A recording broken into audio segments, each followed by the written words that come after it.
So today I woke up with some very bad hip pain and sciatica. So I decided to do the old-fashioned thing, and number one, I went to the chiropractor this morning. And second of all, I decided to come outside and do some grounding and just get my feet on the ground and look at the scenery. Of course, how does this face not make you happy? Boomer. Maverick. There's Willow over there. And Juggy's way down there by the barn. I let the chickens out. I let the goats go over to a field, and it lasted. I took them over to that green pasture. It lasted 2 seconds, and they wanted to come back over here and eat all the dead branches that are hanging off of things. But I needed some pain relief. And I thought this was a beautiful, just look outside. It's 76 degrees. It's the perfect temperature in my opinion. It's warm with the sun out. It's slightly cooler in the shade. Right now the sun has gone behind the clouds right over there. So we got these little clouds around the farm that are making it a little cloudy, but it feels amazing. And now I wish I would have brought my blanket out here so I could sit down and really just absorb some of this beautiful vitamin D and some energy from the earth, some magnetics and all the stuff. But my hips already feeling better, and I've only been out here probably about 8 minutes, and I already have a major decrease in hip pain just from standing on the ground for 8 minutes.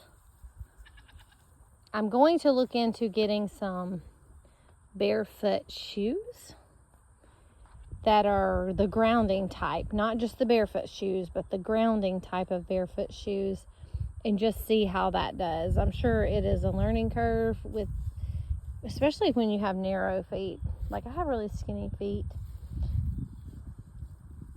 It's really hard to find shoes that fit me. Hello, what you looking at, girl?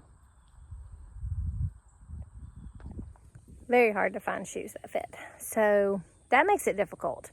But I just decided to come out here and stand and enjoy just God's creation and the fact that I am healing my body naturally. I have also gone on a journey of cutting out sugar completely.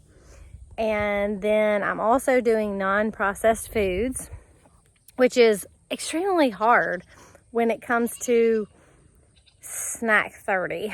That's the hard part, is the snacks. I can do pretty good until I get to a certain time. And then if I get real peckish, then it's really hard because you don't have just something you can go grab. I'm really bad about not keeping things that I can just go get my hands on, which makes me, in turn, go, well, I'll just go get a taco or something. And tacos are not terrible for you. I'm not saying that they're the worst thing. There's a lot worse things out there than a taco truck or something like that. But I am on a health journey now for sure to just really get rid of this pain. I went 2 months without any sugar and had no pain. And then I slowly added a little bit back, just kind of for purposes of seeing what would happen to my body. And once again, within 4 or 5 weeks of just having a tiny bit, not even every day, not even, introduced full term back into my diet, because I was even watching like what kind of condiments and things like that. I would make my own things instead of buying them, or get stuff that had no added sugar or anything like that in it. And I didn't do any kind of artificial sweeteners either. It was not just sugar-free. It was like no sweeteners except for honey and maple syrup, which I did not even do for the first 30 days. And I'm telling you, there is a significant difference in my body with sugar and without. The pain and inflammation in my body when there is sugar in my diet at all is just not conducive. And it just shows me how terrible the food system is, that when I go to the store and I'm like, well, this says healthy snack, and I read the ingredients and I'm like, it's not healthy at all. Like, there's so many things in there, and fructose, and which is, I mean, fructose comes from, I mean, it's in fruit. Like, fruit has fructose in it, like, but synthetic fructose, I don't know. I don't think it comes from squeezing, juice from something is not where they get it from. They synthesize it somehow to make it artificial. But, oh, sorry, my dog's all crazy and distracted me. But my body has been feeling so rough just since adding a little tiny bit of sugar back into my diet. Like, I had a few of those Christmas tree cakes, and then we had a birthday party for Cassie, and I had some cake and some ice cream, and I had a couple glasses of sweet tea, and just like little things like that, just here and there. And it wasn't all week, and it may have been like one day a week or a couple of times in a week. And then this sciatica pain came back, and especially in my left side today.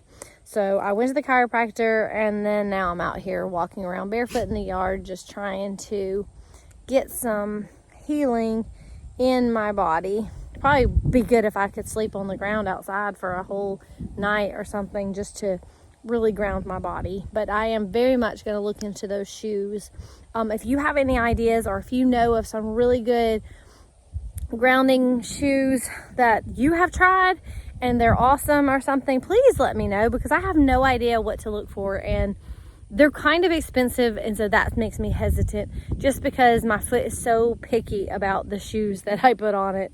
I don't like to wear shoes, and I definitely don't like socks, but I really need something that's going to not make my feet hurt as well. And I know it's an adjustment, and I am down with adjusting. Like, you get a new pair of shoes and break them in.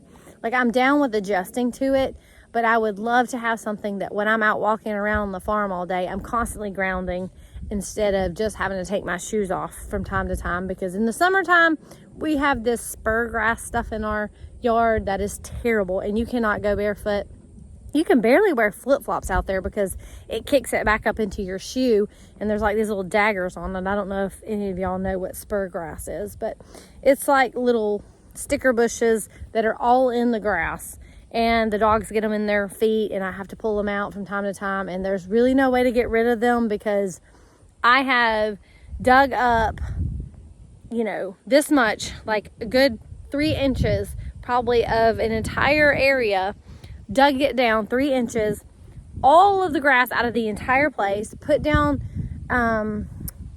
landscaping fabric, put in mulch, and then the landscaping fabric got torn and stuff. So 2 years later, we pulled all of that out, and the grass is now growing in that place again. And the very first year that it had grass, it was 90% spur grass. So without spraying chemicals all on your ground and killing everything, which doesn't really work here. Years ago, I put Roundup on patches out there before I had all these animals and everything, before I went completely organic. So years ago, like probably 15 years ago, and it would kill it for a season, but it came back the next year. So I don't know if any of y'all deal with spur grass, but if you have a hack for that, I have a lot of land though, so doing anything, like I don't have a tiny backyard that I can treat or put vinegar and soap on or anything like that. It's literally like I have at least 5 acres of just grass, probably, fields and everything, and it is covered in it. So walking around barefoot is not ideal most of the time, but for this time of year, before the stickers come in, I can get out here, because they come in about February, and then they get really hard and prickly when it gets to about June. So it comes in early, and you can see the patches. So I have just went and dug up little patches of grass before, but like I said, when you got as much as we have, it's like impossible to take care of. And that's just another problem with everybody just says go outside and walk around barefoot. Well, that's all fine and dandy unless you want to walk through thorn patches, which is not fun at all. And I can't garden barefoot. I have rocks, gravel in my garden beds, which is fine. But also, like, I'm terrified that there's going to be a snake or something that jumps out from under one of the beds, around the blocks, things like that. So I'm not walking barefoot out there. So boots, keeping my feet in boots all the time. Grounding boots would be idea. That would be an amazing thing if there is some such thing out there. Y'all let me know if y'all know anything. A barefoot, or I mean like a grounding barefoot shoe, or a grounding shoe of some sort. I know they have that little copper thing on the sole of it, but I've got to get away from synthetics. And if y'all know a good line of clothing that is organic and you have tried and true it, I see stuff all the time on Instagram and things like that, and I honestly have no idea like what the fabric feels like. And I have one of those super, neurodivergent skin types, which is literally like things touch me and I can't handle the way it feels. So if it's scratchy, itchy, not soft at all, it has to be like a buttery soft feeling for my skin for me to even be able to tolerate it on.